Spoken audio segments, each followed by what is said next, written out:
Culminating point है श्रमिकों का, उस राज्य से भी परमिशन लेना पड़ेगा।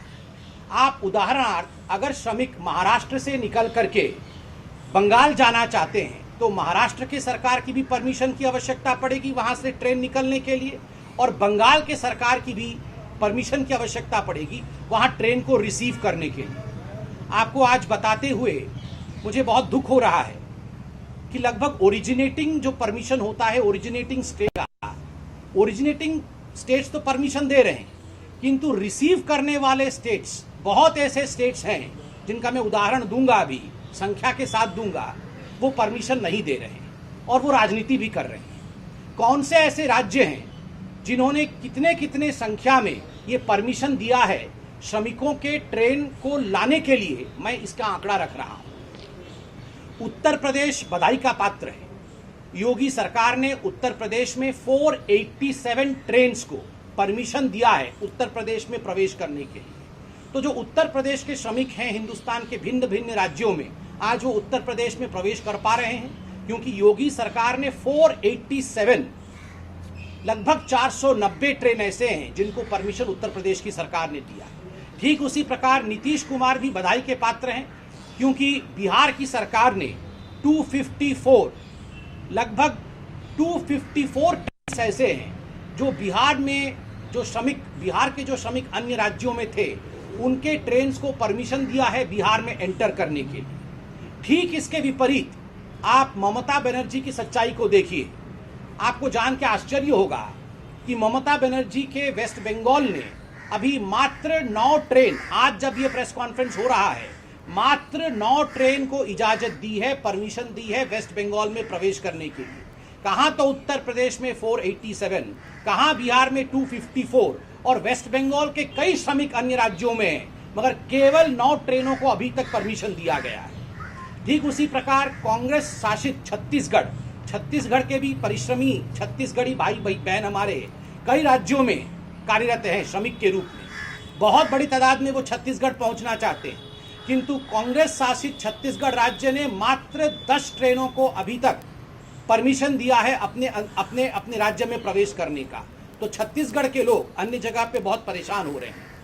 ठीक उसी प्रकार आप देखिएगा कि झारखंड, जहां एक मिलित सरकार है और कांग्रेस भी उसमें सपोर्ट कर रही है, झारखंड में मात्र बहुत सारे हमारे झारखंड के मेहनतकश लोग जो श्रमिक हैं वो पूरे हिंदुस्तान में, बिहार और झारखंड के अधिकांश लोग हैं, यूपी, बिहार और झारखंड के, किंतु मात्र 48 ट्रेन झारखंड में प्रवेश करने का झारखंड सरकार ने अभी तक परमिशन दिया है। यह दिखाता है कि किस प्रकार का एक वैमनस्य अपने ही लोगों के लिए अपने ही राज्य की सरकार कर रही है। मैं आज सवाल पूछना चाहता हूं भाजपा की तरफ से, आदरणीय सोनिया जी और आदरणीय ममता बनर्जी, आप इस पूरे विषय को लेकर आपके प्रवक्ता, आपके नेता प्रखरता के साथ राजनीति कर रहे हैं, इतने प्रेस कॉन्फ्रेंसेस, इतनी बाइट कर रहे हैं, किंतु परमिशन क्यों नहीं दे रहे हैं? आपकी जो राज्य सरकारें हैं वो अपने श्रमिकों को लाने की ट्रेन की, जो श्रमिक एक्सप्रेस ट्रेन है, उसकी परमिशन क्यों नहीं दे रहे? एमएचए द्वारा चिट्ठी लिखे जाने के बावजूद, पीयूष गोयल रेल मंत्री के फोन करने के बावजूद, वहां से चिट्ठी जाने के बावजूद, उसके बावजूद भी ममता सरकार एक तरह से इस पर कोई कार्यवाही नहीं कर रही और सोनिया जी भी इस पर कोई कार्यवाही नहीं कर रही। दुखद है कि जो तस्वीर आज हम सड़कों पर श्रमिकों की देख रहे हैं वो इसी का नतीजा है। आज राज्य सरकारों को चिट्ठी लिख के गृह सचिव ने भी कहा था कि श्रमिक एक्सप्रेस ट्रेन तक श्रमिकों को पहुंचाने के लिए राज्य सरकार उनके लिए बंदोबस्त करे, उनके लिए सही तरीका अपनाए, शेल्टर होम में रखे, शेल्टर होम में उन्हें भोजन कराए, जलपान, पानी इत्यादि की व्यवस्था करे। ये सारा केंद्र सरकार ने खर्चा उठाया हुआ है, सारा पैसा केंद्र सरकार ने एसडीआरएफ के माध्यम से राज्य सरकारों को दिया हुआ है ताकि शेल्टर होम में ये लोग रह सके, श्रमिक बंधु, माइग्रेंट लेबर्स, और फिर ये श्रमिक एक्सप्रेस ट्रेन तक सुरक्षित पहुंचाए जा सके। आज बेचारे श्रमिक पैदल चल रहे हैं, आज बेचारे श्रमिकों के पांव में छाले हैं। कौन इसके लिए जिम्मेदार है? ममता बनर्जी और सोनिया गांधी इसके लिए पूरी तरह से जिम्मेदार हैं कि उनके शासित राज्यों में किसी प्रकार के प्रावधान नहीं किए गए हैं और उनके राज्यों में परमिशन भी नहीं दिया जा रहा है श्रमिक एक्सप्रेस ट्रेन के लिए। बंधुगण, आज ये कहना अतिशयोक्ति नहीं होगा, it will not be, I would say, wrong to say today that these states, certain states like West Bengal and some Congress ruled states, disowned their own migrant laborers.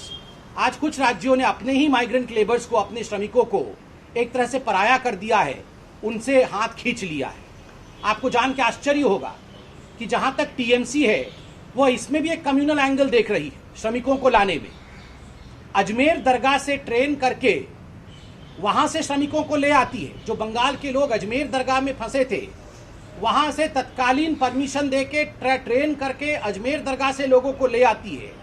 किंतु बाकी जो बंगाल के लोग अन्य जगहों में फंसे हुए हैं, वहां से एक भी ट्रेन नहीं चलती है। और सबसे बड़ा उदाहरण है कि बंगाल के सर्वाधिक श्रमिक किसी राज्य में पूरे हिंदुस्तान में है तो वो महाराष्ट्र में।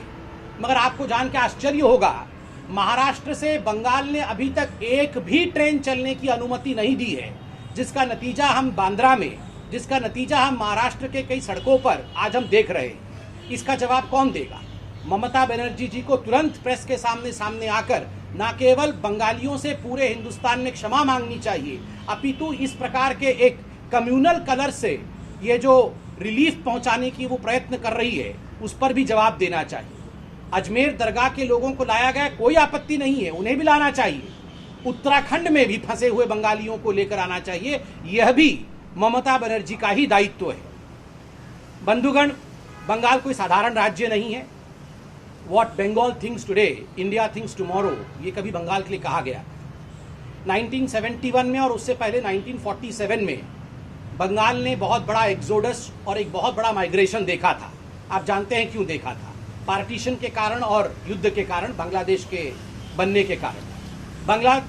बंगाल ने बहुत कुछ सहा है और आज भी ममता बनर्जी के निर्मम एटीट्यूड के कारण, उनकी निर्मम मनोवृत्ति के कारण पूरे हिंदुस्तान में बंगाल के जो श्रमिक हैं वो बहुत कुछ सह रहे हैं। इस पर राजनीति नहीं होनी चाहिए। प्रत्येक राज्य सरकार का कर्तव्य है कि वो श्रमिकों को लेकर सेंसिटिव हो। केंद्र सरकार ने हर प्रकार से राज्य सरकार को जो सहूलियत देना चाहिए श्रमिकों के लिए, शेल्टर होम, 3 वक्त का भोजन, प्रत्येक भोजन 100 रुपए की है, ये कल निर्मला सीतारमण जी ने खुद कहा। उनके राशन के लिए पहले 3 महीने का किया गया था, वो 2 महीने के लिए एक्सटेंड करना, ये सारी व्यवस्था केंद्र सरकार ने किया। हर बात पे राजनीति ना करिए। जो श्रमिक हैं वो हमारी आत्मा है, हिंदुस्तान की आत्मा है। आत्मा के ऊपर इस प्रकार कुठाराघात करके राजनीति करने की कोशिश जो राजनीतिक दल कर रहे हैं, कहीं ना कहीं वो हिंदुस्तान की आत्मा के साथ खिलवाड़ कर रहे हैं। ये उचित नहीं है। बहुत बहुत धन्यवाद। आज इतना ही विषय रखना। इस तरह की खबरें देखने के लिए आप हमारे चैनल को लाइक करके सब्सक्राइब कीजिए और नोटिफिकेशन बेल ऑन कीजिए। धन्यवाद।